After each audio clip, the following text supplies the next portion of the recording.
apa kabar pemirsa? Kita berjumpa dalam Warta Parlemen, informasi aktual seputar parlemen. Bersama saya Ratna Absari.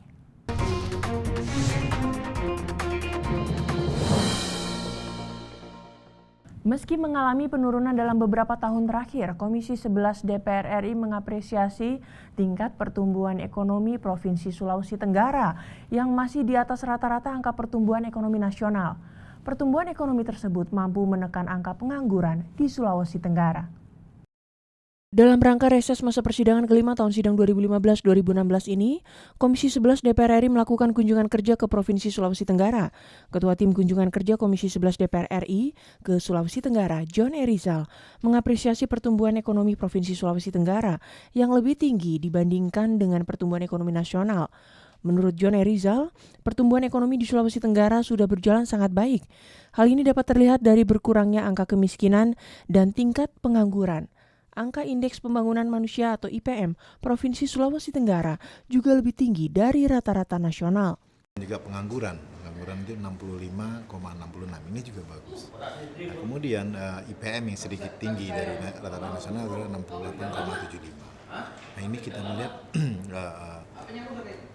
Sulawesi Tenggara ini bisa ikut mendorong pertumbuhan ekonomi secara nasional itu menjadi lebih baik. Gitu. Hal senada juga dikatakan anggota Tim Kunjungan Kerja Komisi 11 DPR RI ke Sulawesi Tenggara. Amir Uskara menjelaskan, meski mengalami penurunan beberapa tahun belakangan, namun tingkat pertumbuhan ekonomi di Sulawesi Tenggara lebih tinggi dibandingkan perekonomian nasional. Amir Uskara juga mengkritisi masih tingginya tingkat kesenjangan ekonomi masyarakat yang ditunjukkan oleh masih tingginya angka Gini rasio. Di Sulawesi Tenggara ini sudah pernah 3,3%, sekarang 3,3 sekarang naik kembali pada posisi 4,0 saat ini dari pernah 4,3 pada 2 tahun lalu. Artinya memang 3 tahun terakhir ada penurunan, tapi tahun-tahun sebelumnya pernah sudah sangat bagus. Dari Provinsi Sulawesi Tenggara, Sanika Sembiring, TVR Parlemen melaporkan. Komisi 5 DPR RI mendorong PT Pelindo II untuk segera merealisasikan pembangunan pelabuhan samudra di Pantai Kijing, Pulau Temajo, Kabupaten Mempawah, Provinsi Kalimantan Barat.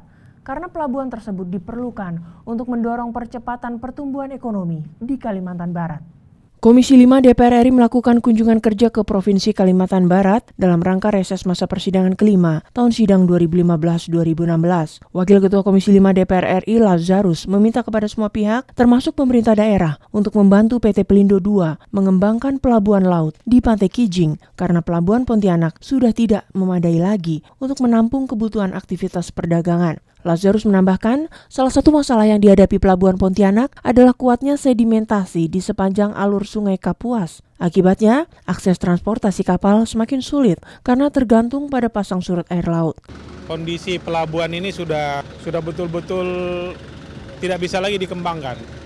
Ya, tadi disampaikan bahwa sekarang hanya bisa dilakukan efisiensi. Karena lokasinya yang sempit, apabila ada alat yang rusak seperti yang disampaikan, ini akan mengganggu operasional secara keseluruhan.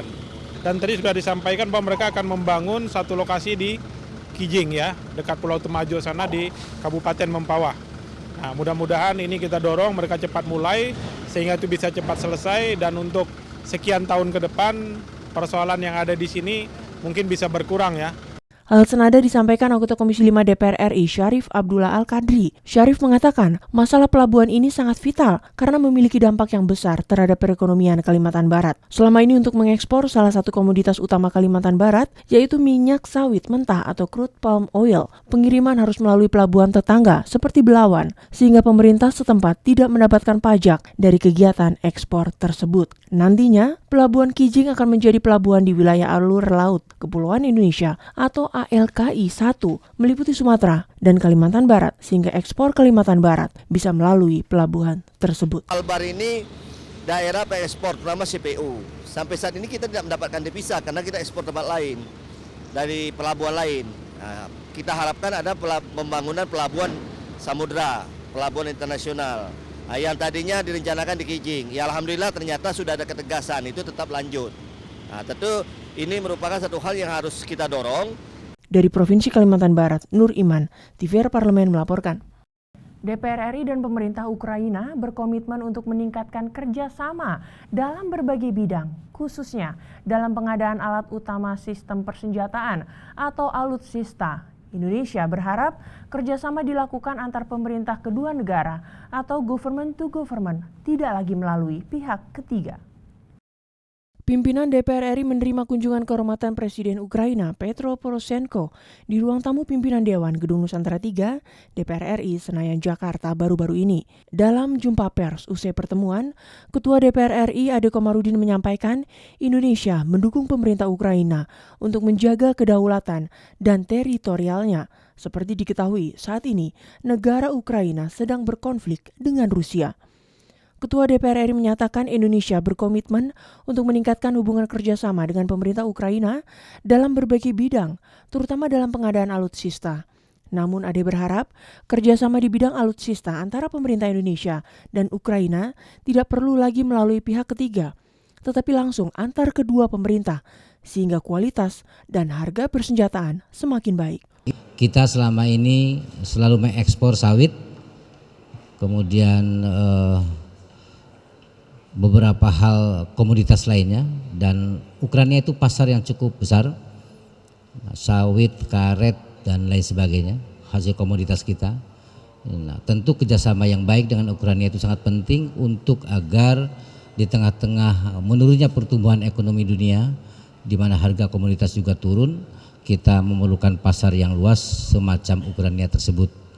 Wakil Ketua Badan Kerjasama Antar Parlemen atau BKSAP DPR RI, Syaifullah Tamliha mengatakan, kesepakatan kerjasama antara Indonesia dan Ukraina dalam hal persenjataan militer akan dilakukan dengan sistem government to government dan tidak business to business.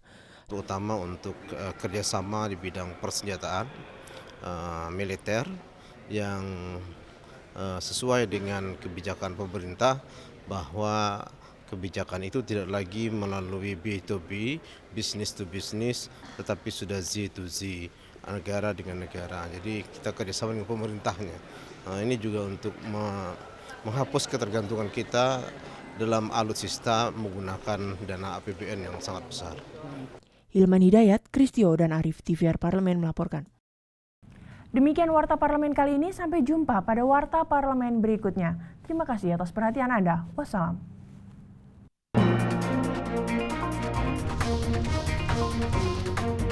Thank you.